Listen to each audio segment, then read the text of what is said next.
Brazil. What do I think about when I hear that name? I think of sick boobies, because, brass ill. I think of potatoes. And I think about a friend. Well, actually, I have 2 friends in Brazil that I know quite well. So I think about 2 friends there. One is a potato. And it was Potato that did suggest this to me about the smoking snakes from Sabaton history. I listened to this song quite a bit, and I just really love it. But then again, I love pretty much all Sabaton songs. They are really good. And it is about the Brazilian troops that was in World War II, which, when you think about it, probably not told them much about outside at least Brazil, I assume. Because I never heard about that when I was in school. Then again, I mean, as I mentioned in previous video, much history is kind of like shrink together, so you get a crash course in what the fuck happened, and rest is history, literally.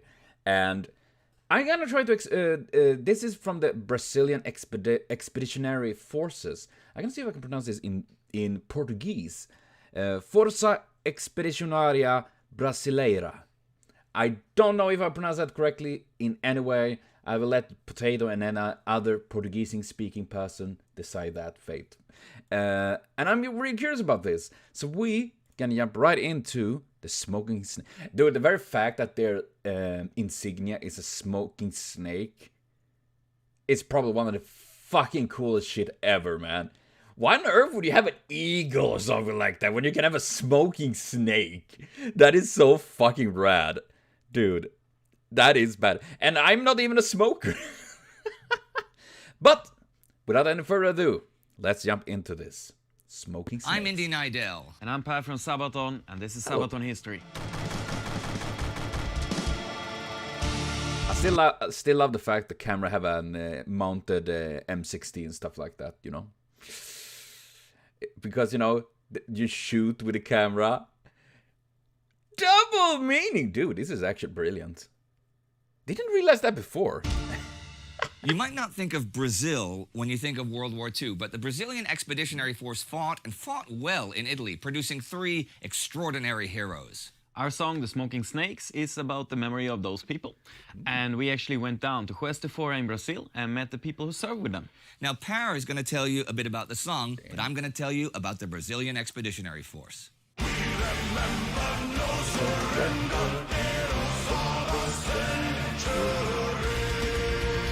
When you think of the major combatants of the Second World War, Brazil is usually not the first nation that springs to mind. And indeed, if it had been up to the Brazilian government, they would have preferred to stay out of the conflict. Okay, in the 1920s, Brazil was haunted by internal conflicts, both politically and socially. Radicals on the left and on the right fought for control of the state, and a series of coups and insurrections destabilized the country. I will point out right away, I find it funny how we called radicals on the left, but on the right they were fighting for control. Showing clearly quite biased there. I will not say anything more about that, but I just find it that is a little bit biased. And then again, I do understand that there is a lot of, and it's still today, quite a bit of political turmoil in Brazil and all of that. And I will not say that I know everything about it. I just know a little about it, and I can say that the president can eat my ass. He seemed to be the kind of person that would do that if he was told that it would make him look good. Ugh. Oh, well, whatever. Just a small insight from my part here, The rise of Getulio Vargas in the wake of the Brazilian Revolution of 1930 meant that, on the one hand, Brazil began an era of industrialization and social reforms, while on the other hand, the country slowly shifted into authoritarian dictatorship. By 1937, Vargas was basically ruling the country by martial law. But although he had been inspired by and copied from the European fascists on his rise to power, he did not officially align himself with them. One major reason he did not was the growing influence of the United States. The U.S. felt that Brazil, most of Central and South America, was part of its sphere of economic influence and watched carefully for any signs of foreign influence. And indeed, there was a growing German influence in South America, especially in Argentina, Brazil's major enemy and rival. Though both countries had significant German and Japanese minorities who influenced public opinion. When the U.S. joined the war after Pearl Harbor in December 1941, American politicians acted quickly. Already in January 1942, they met with leading figures from all over South America and made an alliance with most of the nations, except Argentina and Chile. Brazilian politicians would still have gladly traded with the Axis powers, especially after Germany promised favorable arms deals for raw materials.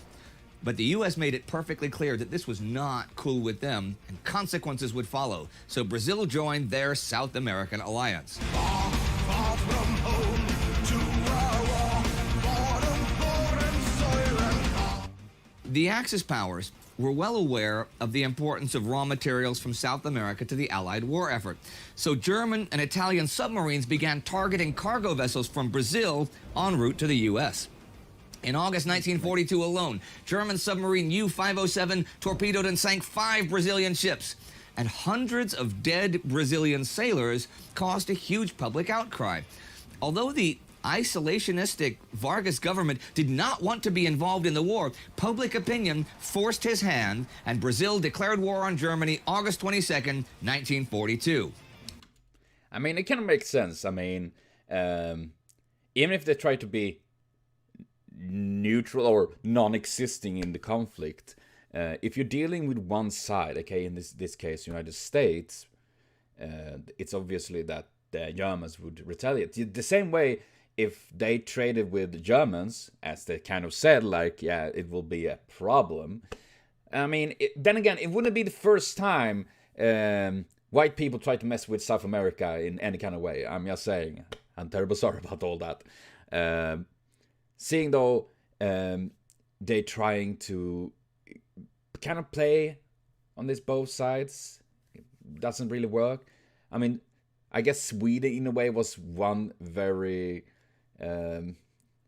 minor, but then again, it's who cares about Sweden? I do, I live there, but other than that, who really cares? We were just fucking mooses and stuff like that. The Germans saw that and they were like, ugh, Achtung, no. And the Brazil comes there with the fucking smoking snakes.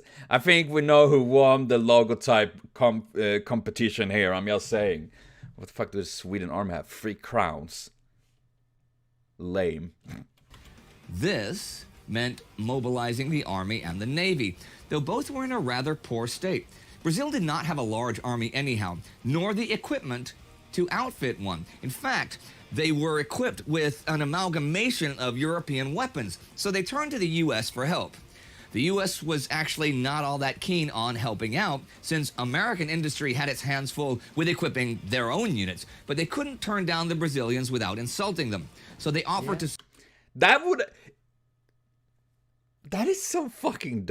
Americans, you know what? If you help the Germans, that will not be good. The Brazils, attacked by Germans, asking for help. Americans, we already working. I don't know why they get the kind of Russian accent, whatever. You know, that is really. I mean, oh god damn it. You want their help? I mean, then help them. You know, so they can help. I mean, supply them with uniforms and rifles and some older artillery pieces, but everything else would have to wait. Brazil began training a division of 3 regiments with service and support companies attached to it. The Brazilian Expeditionary Force, or FEB, 25,000 men strong. Soon, American outfitted from head to toe, helmet, field jacket, boots, and knife. They still had to train with old Springfield rifles instead of the standard M1s. By July 1943, they were ready. But the tanks, half-tracks, and jeeps that had been promised had still not arrived, as they were not prioritized by American quartermasters. But where would the FEB be deployed? Guard duty on the Portuguese islands of the Atlantic was suggested. Then there was talk they would ship out to North Africa, but nothing happened for a whole year as the Brazilians waited and trained.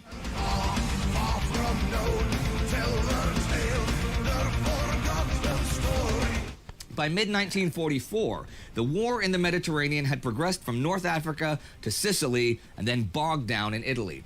With the Americans now engaged in northern France, they could use all the help they could get in Italy, where there was already a multinational force fighting at Monte Cassino. So in July 1944, the 1st Brazilian Regiment reached Italy.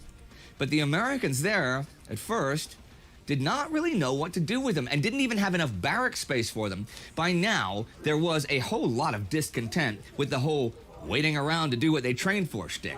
The Brazilian soldiers were eager, but had been held back for so long that by then they had the saying, mais fácil a uma cobra cachimbo fumar do que a FEB embaçar. It is more likely for a snake to smoke a pipe than for the FEB to go into combat. Sort of like when pigs fly. The smoking snake became so popular that they made patches of it for their uniforms. However, by September 1944, they approached the front lines in Tuscany at the Arno River. Here, they had their baptism by fire. Most of the Brazilian troops were dangerously green in spite of the extensive training because only a few older officers had actual combat experience from the Brazilian Revolution. But they fought skirmishes against German and Italian units until the winter came. Allied High Command was determined to make a northern Italian push in spring 1945 with the aim of capturing Bologna. For that, they would have to first secure the high ground in northern Tuscany. Mamma mia, Bologna. And also, am I only one funny, kind of funny in a way? Probably not actually funny. It's kind of an ironic twist of things that it's not the first time America armed South Americans or another nation, you know. What is up with America and... That's a story for another day, definitely. Jesus Christ. So in the winter of 44-45, the Brazilians were sent out to fight in the mountains in temperatures down to minus 20 degrees and often against veteran German Gebirgsjäger. Most of the Brazilians had never seen snow before. Yeah, that's the thing. I know my friend Anna. She's from Brazil, and I remember mentioning some year ago, like, oh man, it snows like fucking hell out here. And she's like, what, snow? And I'm like, oh, you haven't seen snow in real life? No, only in like games, movies and whatnot, you know, and pictures, whatever. But not actual real snow. So sending troops to such a thing, it feels like a very dumb thing to do. Because obviously they have a massive disadvantage because they're not used to that environment. You know, that's not using their skills and all that, you know. So I'm still curious to see what they did, but I'm pretty sure the smoking cobras, they fuck the snow and say like, now you're my bitch, and then go on. Why do they all get the same accent? I'm sorry about that. Fighting in the mountains was as tough as you might imagine. The terrain was difficult, and the Brazilians engaged German forces at Monte Castello, a well-defended artillery position. They were often sent out at night on combat patrols to infiltrate the German lines, probe their defenses, and capture prisoners. As the 1945 campaign season began, Allied High Command began Operation Encore. This was a combined American-British offensive to finally drive the German 10th and 14th armies out of Italy. The Brazilians, supporting the Americans, would send out their whole division. They were tasked with attacking Montese, a major German strongpoint in the south of the Po Valley. The attack on the city was planned for mid-April, and the Brazilians would advance on the left flank of the American thrust, this time even supported by armor.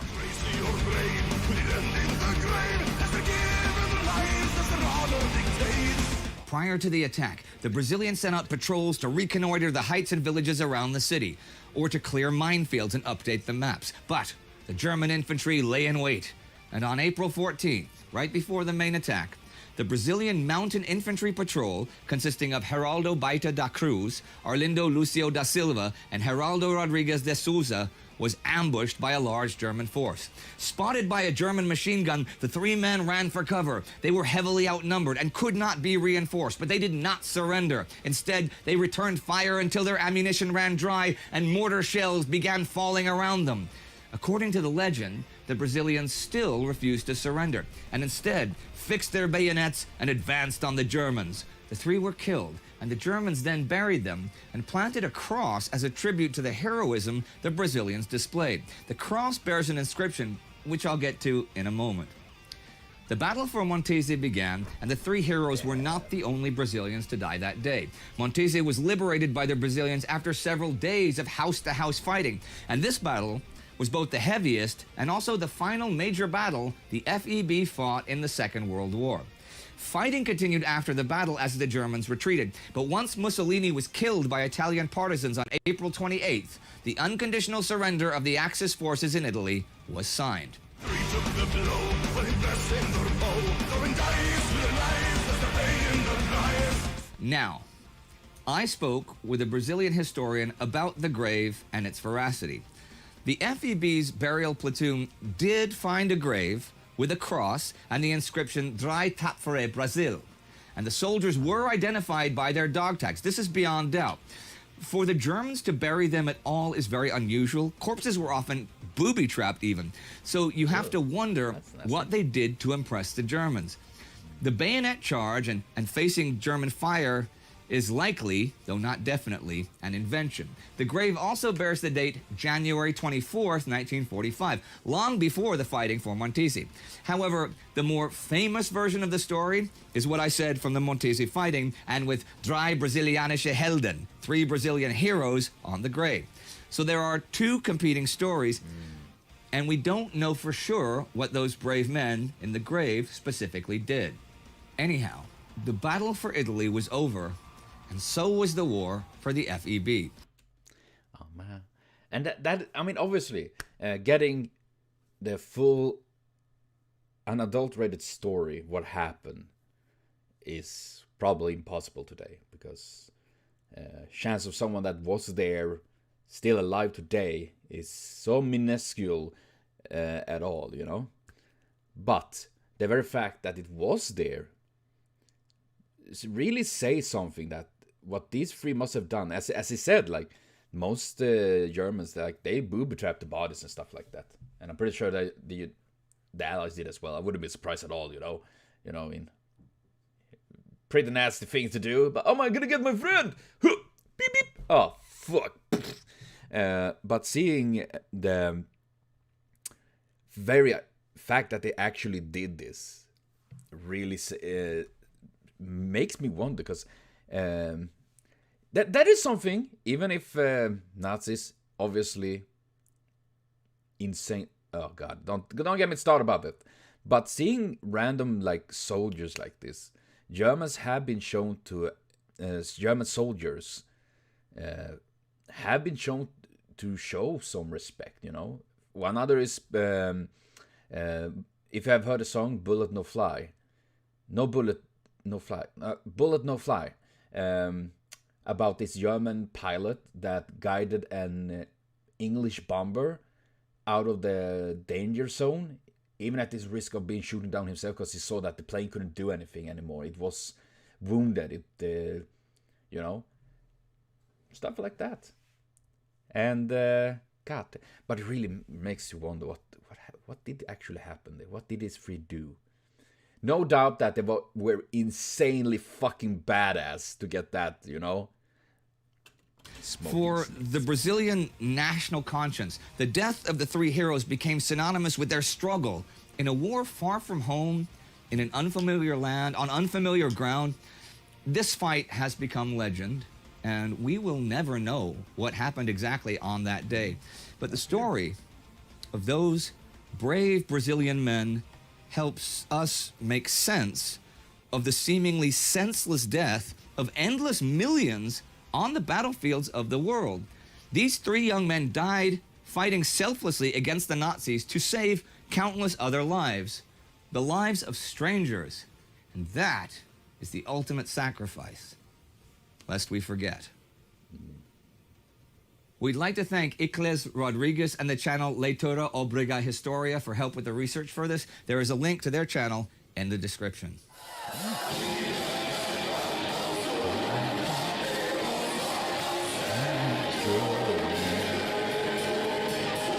Now, I find it very interesting that you chose to write about Brazilians during World War II, you know? Yeah, it is an interesting thing, you know, but we get a lot of ideas from fans all across the world, and we do have a lot of Brazilian fans, so they kept giving us ideas. They've been writing here to us every week since we started saying Smoking Snakes. Yeah, Smoking yeah, Snakes. we can imagine that. But actually, this one was inspired by just researching. We were looking for stories about heroes. And I put in the word heroes On the internet. Yeah, in search engines on different languages. And when I put it in German, Helden, Yeah? that's when I came across Drei Brasilias Helden. As we saw in the history. Yeah, and it was a bit difficult to find the correct information for it because obviously we don't speak Portuguese. But they think you speak every language. Yeah. You guys are gods. Don't yeah. tell them that. All right, well, we don't speak all the languages, but we luckily have a lot of friends around the world who help us speak these languages. Okay. And some years later, we are finding ourselves on a tour in Brazil. Brazil. In the city of Curitiba, we went actually to the Smoking Snakes Museum. Okay. Where we met with some veterans and we were awarded with a medal for the memory of keeping for it alive. commemorating the... Yeah. Okay, cool. And later we went to a city called Juez de Fora, where obviously the three people that we sing about in the song came from. Yeah. And as we were standing backstage before the show was about to begin, the promoter of the concert came and said, "We have a special guest here tonight who would like to meet with you." And in came an older man. Well, we understood he was a veteran. And he explained in Portuguese, though, that he was serving together with the guys that we were singing about. Oh, so he was fighting in Italy with them. Yes. The man was making a lot of funny jokes, Yeah? including one where he was poking at our singer and he was poking him with the metal armor that he's wearing. Sure, okay. And he was like, "That's not bulletproof, so you can't survive in war." And then he was looking at our drummer, who's a very tall guy, and said, "You can't survive a war either, because you're simply too tall that the enemy will shoot you instantly." The snipers. Yeah. Then we took a couple of True. I mean, if you're tall as a tree, what the fuck are we gonna do? Hide behind other trees? Not work like that. Ah, dude. But honestly, that is really, really amazing. And the fact that they actually meet, and as I said, the fact that they could meet someone that knew exactly what happened is very slim. But the very fact they actually met someone that served with them is astounding, actually, you know? And that is something I really, really like with this. It's you really get to see Sabaton and how they bring out so much, you know? Because for example, I mean, without this song, I would probably not really know anything about this. I mean, I would probably stumble upon Wikipedia and stuff like that by accident. But thanks to this song, you know, I studied and read a little bit more, and now I got suggested to check this, and it is so fascinating, you know? There's so much... That is why I love history. But there is so much of it. Oh, God, I wish I had a bigger brain. pictures with this man. And after that, we say, "Thank you for showing up, and have a safe trip home, because we're going to go onto the stage and perform the show now." Right. And he was like, "Yeah, I'm staying for the show." Oh, okay. And we thought, oh, you know, it's going pretty wild out there. It's a heavy metal crowd out there, and they are Brazilians, so they are a very tough crowd. But the man said, "Yeah, but I did survive the war, didn't I? I think I'm going to survive a heavy metal show." Survive a Sabaton.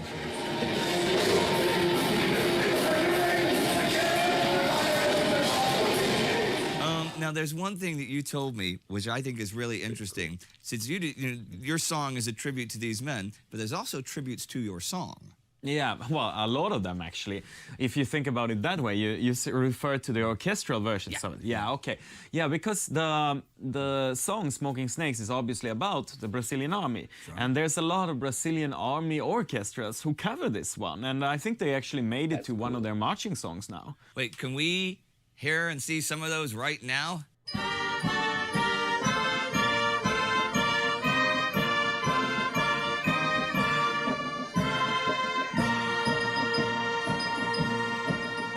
That's so really cool that you guys get honored in return. Yeah. I mean, we always get blush, even if it's just one person and a different band, or in this case, whole orchestras. We appreciate when people covering our tunes. Yeah.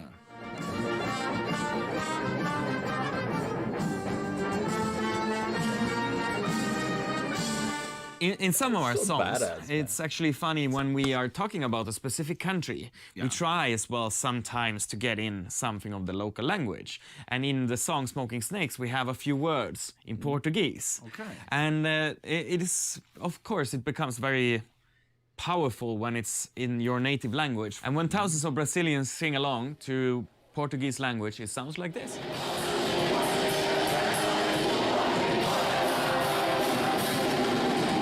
And that was the story behind Smoking Give me the Snakes. shivers. But we'll man. see you next time on the Sabaton History Channel.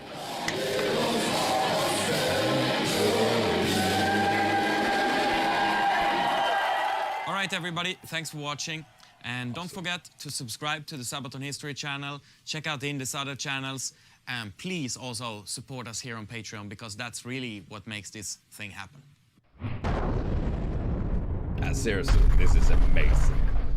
I'd love to see this and learning even more about the Brazil forces and all that. Because, as said, there is something, there are things I really haven't heard about, you know, in general. To get this story and the story about these three that fought and became the three heroes, the Brazilian heroes. It's just, it's amazing, man. And see Sabaton make a song, and I can understand what they say, like when they sing and they have at least a few words in the native language.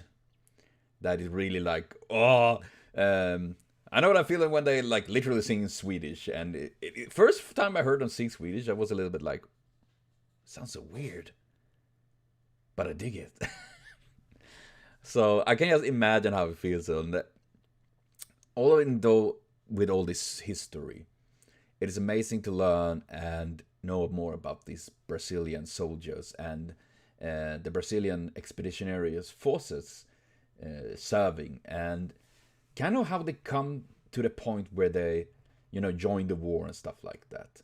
And obviously this is a very short version. There is I can only just fathom all things happening, and especially not to mention like the political landscape the country was in, and all the things happening, yada yada. There is so much history condensed in this.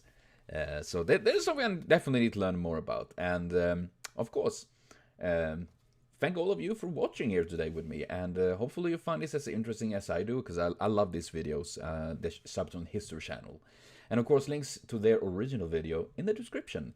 And to all my Brazilian friends and anyone else that out there, how the fuck do I say goodbye in Portuguese? Ciao. Ciao. Really? That ciao I say then. Ciao.